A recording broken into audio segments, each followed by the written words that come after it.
მე ვერასოდეს ვერ ვიფიქრებდი, რომ მე დღეს მოვაწყობდი ბრიფინგს ჩემივე კოლეგის ჟურნალისტის საწინააღმდეგოდ, ალბათ ეს არც ერთ ცხოვრებაში, ვერც ერთ ცხოვრებაში ვერ წარმომედგინა, ჩემ და სამწუხაროდ, მაგრამ მე დღეს მიწევს არა მარტო ბრიფინგის მოწყობა, არამედ სამართალდამცავ ორგანოებთან მაქვს მე კავშირი და ალბათ რამდენიმე წუთიც ველოდები, რომ სისხლის სამართლის საქმე აღიძრას. Სეხება ყველა თქვენთაგანმა იცით, ალბათ 2 დღეა გადის ანონსი რუსთავი 2-ზე, განსხვავებული აქცენტები, ქალბატონი კვესიტაძის გადაცემა, სადაც ანონსად მითითებული იყო ჩემი და ლადო ბედუკაძის სოციალური ქსელით Facebook-ით მიმოწერა, თითქოს და მე ლადო ბედუკაძეს ვუთითებდი, რომ ბატონ ბიძინა ივანიშვილს არ მოეწონა 2012 წლის ციხის კადრები და თითქოს მე რაღაცა თანხა გადაუგზავნე მის მეუღლეს თურქეთში და დამატებით თანხას კიდევ გადაუგზავნიდი. იქიდან ლადომ წერდა, რომ ეს თანხა არ არის საკმარისი და ჩვენ რაზე მოვილაპარაკეთ და მოკლედ სრული აბსურდი. სოციალური ქსელით მე გავავრცელე გუშინ ჩვეულებრივი პროგრამა, საიდანაც ნებისმიერ პატარა ბავშვს შეუძლია გააკეთოს ამ პროგრამაში იმუშაოს და ფოტოშოპში და ხან ნინო ჯღარკავა იყოს, ლადო ბედუკაძე იყოს და თუნდაც გარდაცვლილი ედუარდ შევარდნაძე. მაგის პრობლემა იქ არ არის, აი ესეთი ფეიკია გაკეთებული. პირველ რიგში ამ ფეიქს ადასტურებს ის, რომ მე იქ მაცვია მაისური, რომელიც მე სტამბულში შევიძინე. სტამბულში, როდესაც მე ლადო ბედუკაძის ცოლ-შვილს ვახდი ციხის კადრების შემდგომ. როდესაც მას ემუქრებოდნენ 23 სექტემბერს 2012 წლის ჩემმა მეგობარმა და თანამებრძოლმა ირმა ინაშვილმა, რომელიც ბელგიაში იყო და თავად ახლდა ის ლადო ბედუკაძეს და ჩემთან ერთად აქ იმყოფება გიორგი ფოფხაძე, რომელიც არის საზმაუს ჟურნალისტი დღეს და მხოლოდ იმიტომ არზის ჩემს გვერდზე, რომ მას არ აქვს უფლება, რომ ბრიფინგზე ჩემს გვერდზე აკეთოს განცხადებები, აქ ესწრება და გიორგი იყო ის მასპინძელი, რომელიც დახვდა ლადო ბედუკაძეს და თავიდან ბოლომდე მასთან იყო ის პერიოდი. აქ არის გიორგი, შეგიძლიათ მას შემდგომ კითხვები დაუსვათ. და როგორ შეიძლებოდა ხა მე როდესაც სტამბულში ვიყავი, შევიძინე ის მაისური, იმ მაისურით არის ის ფეიკი გაკეთებული. და თან იქიდან წერ რომ ხვალ გადაუგზავნი თურქეთში შენ მეუღლეს 27000 და ასე შემდეგ. მე არ მეგონა თუ საერთოდ ჟურნალისტიკას შეეძლო, აი ვერ წარმომედგინა ვერც ერთი ჩემი კოლეგა რომ მსგავსი რამ ეკადრებინა. მე ეხლა მოვყვები აი ამ ფეიკის ისტორიას, ადასტურებს რაც ჯერ მე რა პროცედურა ჩავატარე, მე მაშინვე მიმართე ქალაქის პროკურატურას, გუშინ მე და ჩემი ადვოკატი არჩილ ჩუბინიძე გახდით ქალაქის პროკურატურაში, ჩემი ადვოკატი ამ წუთებშიც არის საქალაქო სასამართლოში, რადგან მე პარალელურად სამოქალაქო სარჩელით მივმართე საქალაქო სასამართლოს და ასევე მოვითხოვე სისხლის სამართლის საქმის აღძვრა. ჩემი განცხადება გუშინ მიიღო ქალაქის პროკურატურამ. არა, ძილის წამებისთვის სამოქალაქო მუხლი არსებობს სამისთვის, რადგან სისხლის სამართალი არ ითვალისწინებს, იქ გამოიკვეთება სამოქალაქო ხაზით და სისხლის სამართლის დანაშაულს ალბათ გამოკვეთავენ თავად პროკურატურამ. ჯერ არ ვიცი, საქმე პროკურატურაში სისხლის სამართლის არ არის აღძრული, მაგრამ ჩემი განცხადება მიიღეს და ველოდები საქმის მსვლელობას როგორი იქნება. დიახ. რა თქმა უნდა, ჩემი მიმართვის, რა თქმა უნდა, როდესაც რა თქმა უნდა, ამას მოგახსენებთ, მე ქრონოლოგიურად მინდა რომ მოვყვე. შარშან 2014 წლის ნოემბერში სოციალური ქსელით რუსეთიდან ვინმე ზაზა გაბედავამ პირადში ასეთი ინფორმაცია მომაწოდა, აი ეს ფეიკი შექმნილი და ეს ყალბი მიმოწერა ჩემი და ლადო ბედუკაძის და მითხრა რომ ნინო ნახე მგონი ფოტოშოპია შენზე აი ესეთი მიმოწერა არის გაკეთებული. ნუ რა თქმა უნდა ბევრი ვიცინე, ზუსტად 1 საათის შემდგომ ზაზა გაბედავასთან ჩემი მიმოწერის შემდგომ ლაშა ბერულავა, რომელიც გახლავთ აფხაზეთის ხმის სააგენტოს მთავარი რედაქტორი, ასევე ჩემი კოლეგა და ჟურნალისტი, ლაშა ბერულავამ წერს და იგივე ფეიქს მაძლევს სოციალურ ქსელში და მეუბნება რომ აი ესეთი რაღაც მეც მომაწოდეს. დიახ. რომელიც დღეს აღმოჩნდა სკანდალი. 2014 წლის ნოემბერში. მე აღმოვაჩინე ჩემდა საბედნიეროდ გუშინ, სწორედ აი სურპრიზი, რომელიც ელოდება ახლა ქალბატონ კვესიტაძეს და ბატონ ლაშა ბერულავას, რომლებიც ამ გადაცემაში ლაშა ბერულავას ინტერვიუა, სწორედ ლაშა მიაწოდა კვესიტაძეს ეს სკანდალი, ასე ვთქვათ და აღმოჩენა, რომელიც ატრიალებს 2012 წლის ციხის კადრებს და ეს მიმოწერა, რას მწერს ლაშა ბერულავა 2014 წლის 18 ნოემბერს. ნინო, აქ ხარ, იცი შენზე ჩემი მეშვეობით, რომ უნდათ შავი პიარის აგორება. კი მლანძღავს შენმე და არ მაკლებ ხელს, მაგრამ ბარემ იცოდე, რამდენი ხანია რაღაც იდიოტობა მაქვს და შემეძლო თუნდაც ნეიტრალური ტექსტით გამევრცელებინა. ან პეიჯებზე, ან სადმე კიდევ ვაფშე რო არ გამოჩნდებოდი. პასუხობ მე. ლაშა, გამარჯობა. სადგლანძღავ ბიჭო, არ გადამრიო, ერთი პოსტი მანახე 2011 წელს.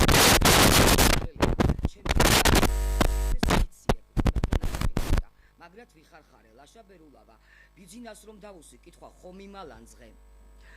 მე ჩემი ტექსტია, უი, ლაშა ბერულავა, მაინც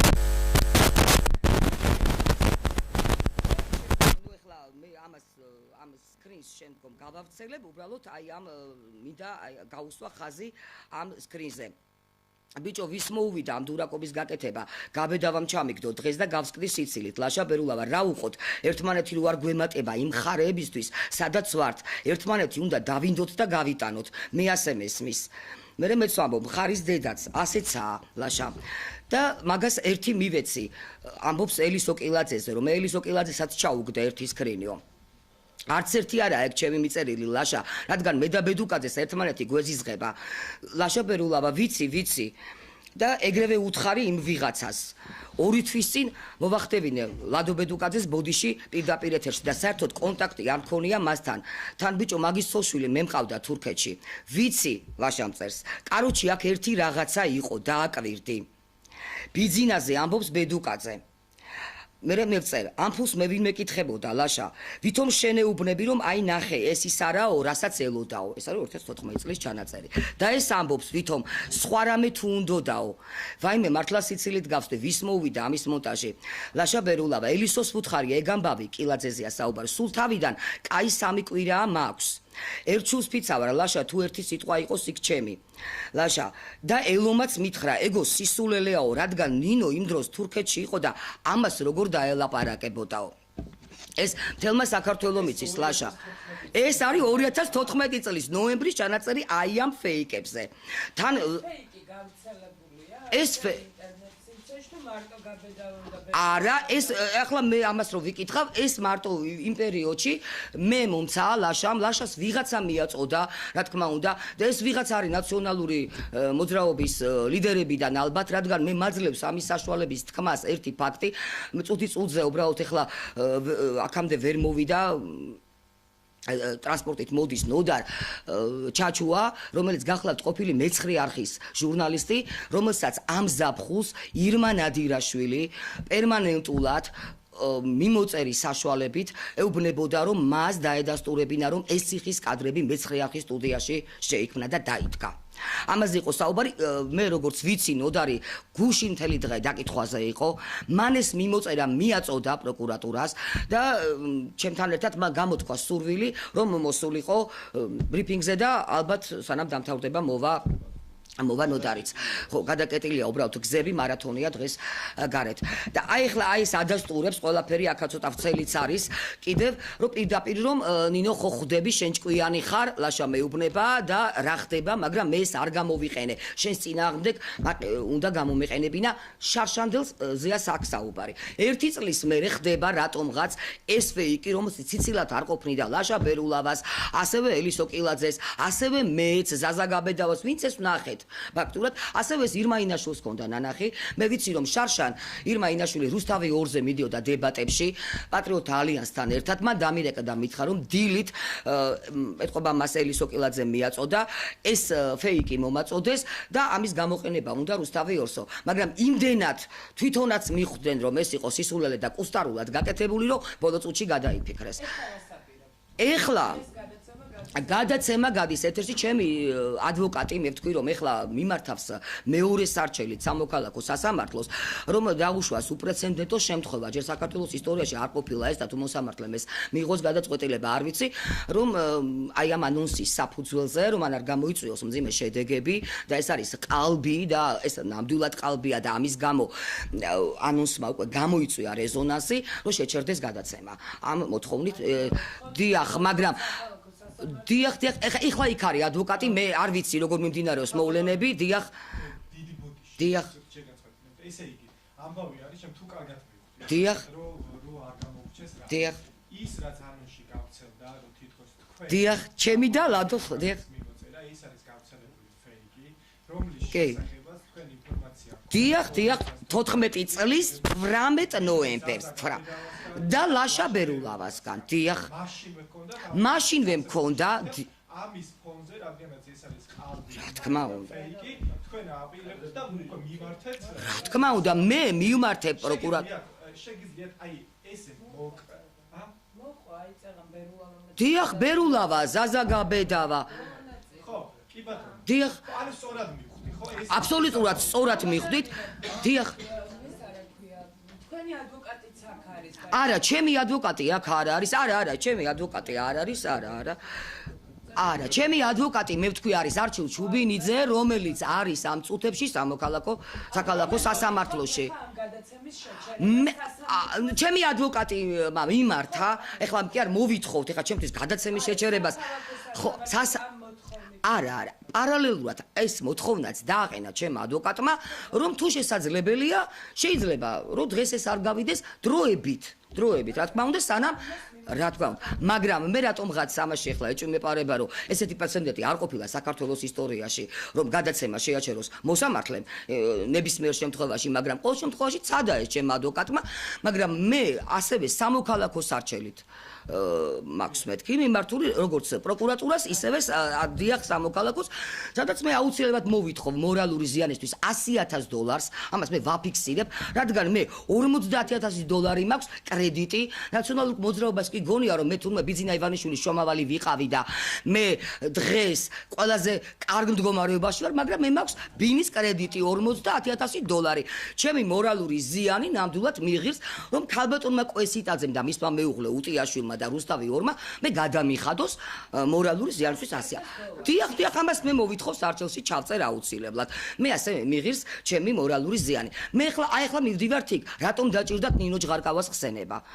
ახლა ლოგიკურად უშტება კითხვა ყველას, მე არავინ არა ვარ, ის ფიგურა არა ვარ, რომ მე 2012 წელს ყველამ კარგად იცის, რომ ირმა ინაშვილი იყო ამ კადრებთან კავშირში. გიორგი ფოფხაძემ ყველაზე კარგად იცის ეს ამბავი, რადგან ეგ თავად გახდათ გიორგი ბელგიაში იმ დროს და ეს ყველაფერი მან იცის. მე და ობიექტივის არც ერთმა ჟურნალისტმა ციხის კადრების გასვლამდე არც ერთმა ჟურნალისტმა ამას ვადასტურებ, რომ არ ვიცოდით, რომ არსებობდა მსგავსი კადრები. და დღეს გადის ასევე ასეთი ინფორმაცია, რომ ეს კადრები ბიძინა ივანიშვილმა შეუკვეთა. თან ამ დროს დასტურდება და ხას უსმევს რუსთავი ორი ჟურნალისტი კვესიტაძე, რომ 2011 წლის მაისიდან ქონდა ირმა ინაშვილს ეს კადრები. სად არის ლოგიკა?